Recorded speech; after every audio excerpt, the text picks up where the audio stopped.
Yes, lean gains are absolutely possible. Hey everybody, it's Jason Blaha here. I thought I would chat with you guys and gals a little bit about this today.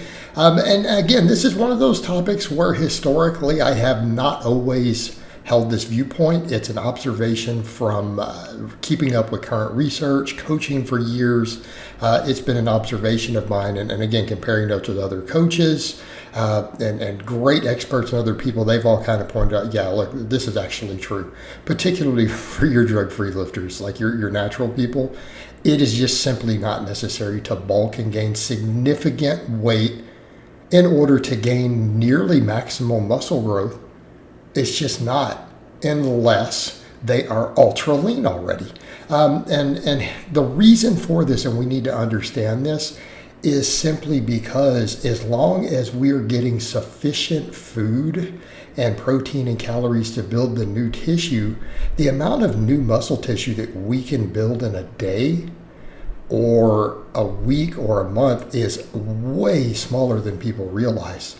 Okay, it's way smaller than people realize. And the funny thing is, there were really, how do I say this? There were people who were very controversial and innovative saying this 30 or 40 years ago in the bodybuilding world. For those who are unaware, guys like Mike Menzer, some of his followers realized this. They realized that, look, it just doesn't take that much food or calories or extra protein to produce the amount of fuel needed to gain muscle every day.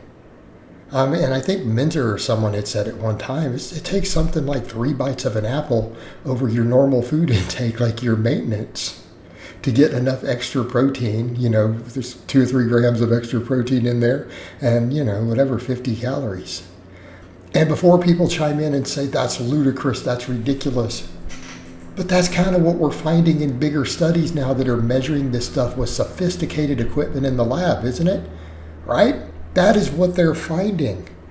Because what do we think of as a fairly small surplus? Most people think of as fairly modest bulking as a 10% calorie surplus, right?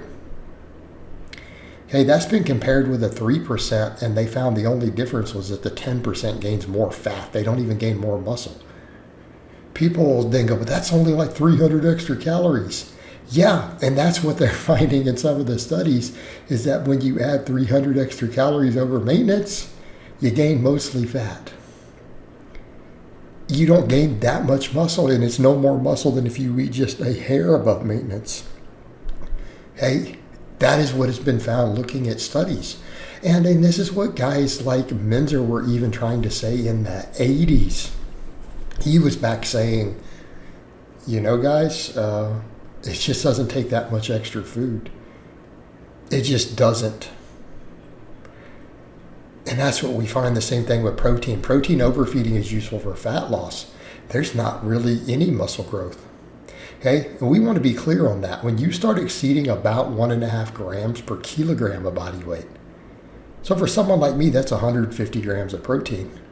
And for a lot of studies found it to be lower than that, by the way. Those are the upper threshold studies on bodybuilders, literally done on bodybuilders and competitive powerlifters and weightlifters. That's the upper threshold. You know how easy that is to hit? For most of us, and people say, well, that's still a lot of protein. Not for a lifter. Most of us who are lifting and training, like we have maintenance is above 3,000 calories. You know how easy it is to get 150 grams of protein on that? Okay, especially if you're an omnivore and you eat meat or dairy at all. Okay, it's actually pretty easy.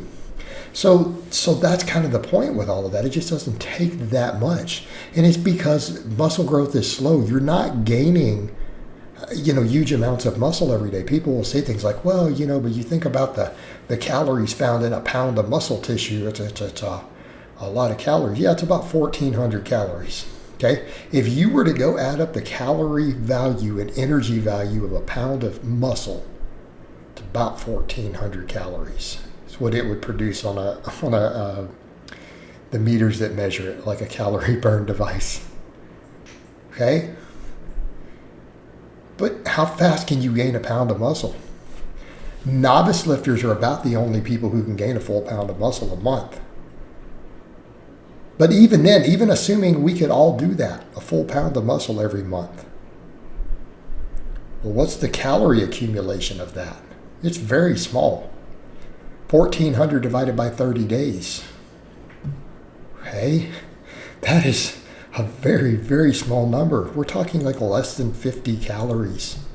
In fact, let me do the math. I'm going to break out my calculator while I'm talking here. And 1,400 divided by 30, that's about 47 calories. All right, 47 calories in a day is what you need to get the extra energy to do that. And that's assuming no recomposition. That's assuming lean gains with no loss of body fat or change in body fat. 47 calories, that's half an apple. That's half a banana. Right? But the other thing is, how many studies have we seen over the decades that show when protein is sufficient, training is good, everything's dialed in, that even advanced athletes recomposition at maintenance calories? Has it been done in studies over the decades? Yes. Tons of even university studies looked at D1 athletes and all sorts of people over the years. I remember a bunch of those old studies. And they had studies where, they had gained over the course of 3 months or whatever, like a full kilogram of recomposition. So they stayed the same body weight and lost whatever, 0.8 kilograms of fat and gained that much muscle. It's been done in a few studies with DEXA scans and stuff. One training was perfect. So we kind of get into this situation to where unless you are so shredded that you have to gain fat to function, like if you just did a bodybuilding show or a fitness modeling shoot, there's no need to gain body fat to gain muscle. This is what data shows. This is what observation shows. You can just make slow, steady lean gains. And the reason it seems so slow is because it is slow, but it would be just as slow if you were bulking. It's just that sometimes the extra water, the extra leverages from the fat and other stuff you're gaining makes sometimes the weight move a little easier on some of the big lifts, right? They seem to go up just a little bit more because sometimes we get a little more squish, the range of motion gets changed, but it's not real. It's not muscle growth that's always doing that. Okay, so keep that in mind. Slow and steady wins the race. We absolutely can make lean gains as long as we're willing to dial everything in and eat a good balanced diet and train hard and eat appropriately.